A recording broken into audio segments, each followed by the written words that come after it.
As you can see, I'm joined by some of my pets today. We've got Mordekaiser in the back. I've got Maggie on the floor next to me. Got a cup of coffee in hand.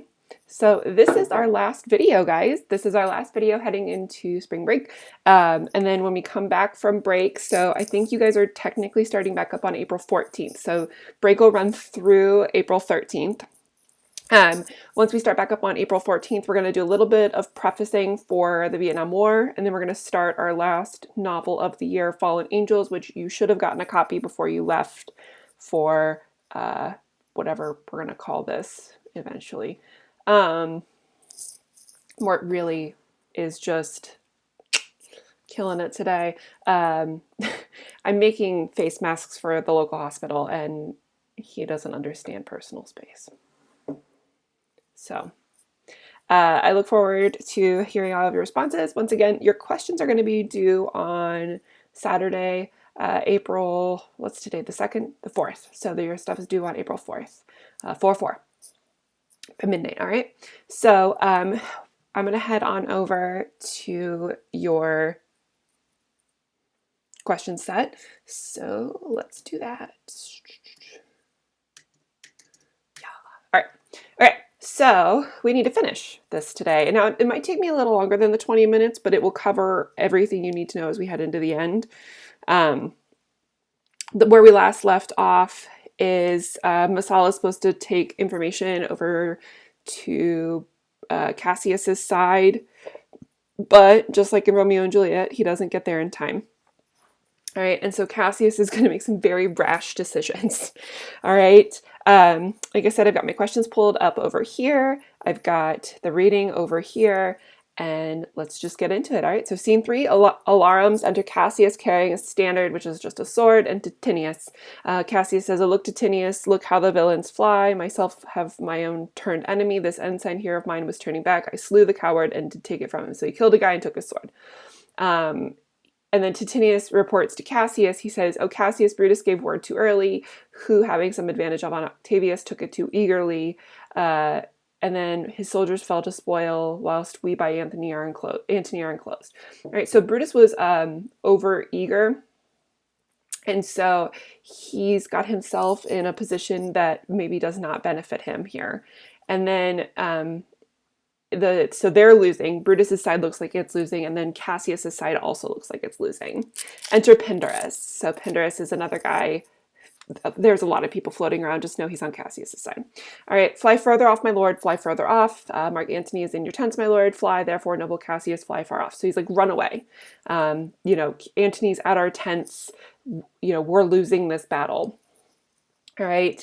And then Cassius says, "This hill is far enough. Look, Titinius. Are those my tents that I perceive on fire?" So he's like, "Are those the tents that I think are on fire? Are they our tents? I don't know." And Titinius is like, "No, they're ours." And Cassius goes, "Titinius, if thou lovest me, mount thou my horse and hide thy spurs in him till he have brought thee to yonder troops. And there again you may rest assured whether the troops are friendly or enemies." All right, so Cassius sends Titinius down the hill towards the tents that are on fire to see if the troops that are there are friendly or foes.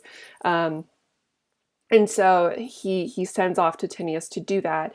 And Titinius says, "I will be here again, even with a thought." And he leaves. All right. And then Cassius says, "Go, Pindarus, get high on that hill. My sight was ever thick. Regard Titinius and tell me what thou notest about the field."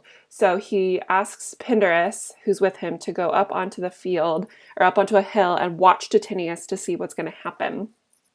All right, so Pindarus goes up and he says, Cassius says, "This day I breathed first. Time is come round, and where I did begin, there I shall end. My life is run its compass. Hurrah, what news?" Okay, so once again, this idea that Cassius may die is kind of brought up again. All right, and so because he's like, "This is the day I first breathed, but this is my life has run his compass." Pindarus says above, "Oh, my lord." Cassius, "What news?" Pindarus, "Titinius is enclosed round about with horsemen that make him on to spur, yet he spurs on. Now they are almost on him. Now Titinius, thou some light. Oh, he lights too. He is taken." Okay, so Cassius believes Titinius to be captured here. He believes that Titinius has been kidnapped, and he takes responsibility for it. And so he's like totally shaken up, because I guess Titinius is like his bestie, which I thought Brutus was his bestie, but apparently Titinius is a bestie. And Cassius says, "Come down, behold no more." So he asks Pindarus to come off the hill. "O coward, that I have lived so long to see my best friend taken for my face." So he's like, I've lived long enough. I didn't want to see my best friend be taken by the enemy. So Pindarus comes down and he says, "Come here, Sirrah. In Parthia I did take thee prisoner, and then I swore thee, saving of thy life, that whatsoever I bid thee do, thou should attempt it." Okay, so he says, I saved your life back in Parthia, and I told you that when I saved your life, that if I ever asked you to do something, you had to do it. He says, "Come now, keep thine oath, and now be a freeman, and with this sword." So he's releasing his servant from bondage, and he says, "Now be a freeman, and with this good sword that ran through Caesar's bowels, search this bosom, stand not to answer. Here, take thou hilts, and then when my face is covered, as 'tis now, guide thy sword." And then Pindarus stabs him.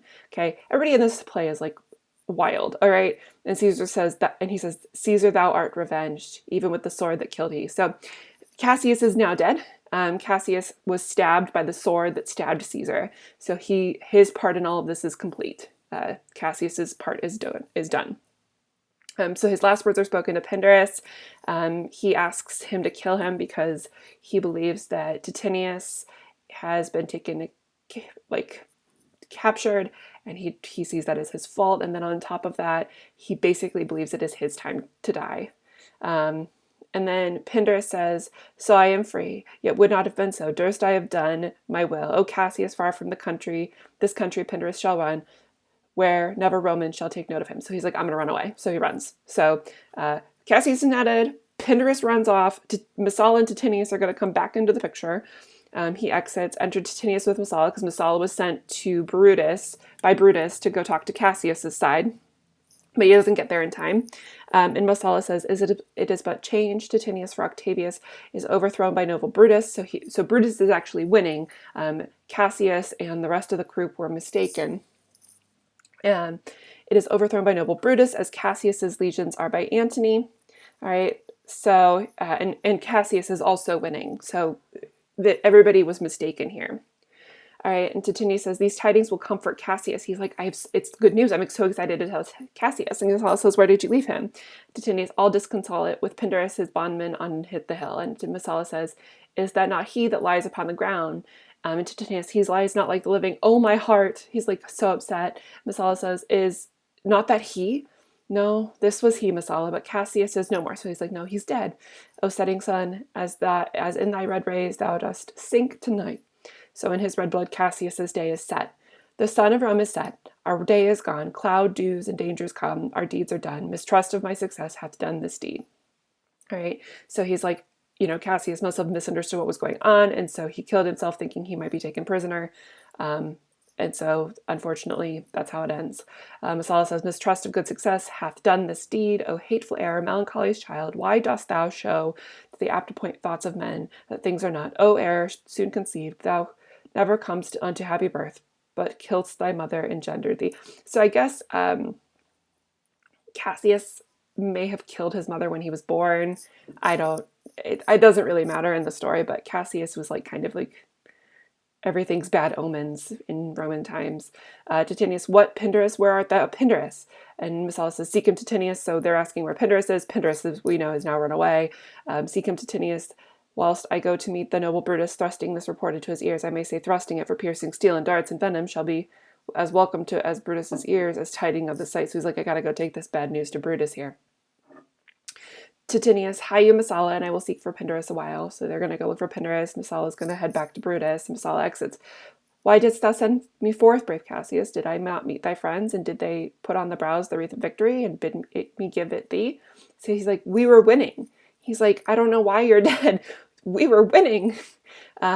He's like, "It even gave me this wreath of victory to give to you. Didst thou not hear thy shouts? Alas, thou hast misconstrued everything." So he's misunderstood everything. "But hold thee, take thy garland on thy brow." So he lays the garland, the victory garland, upon Cassius's head.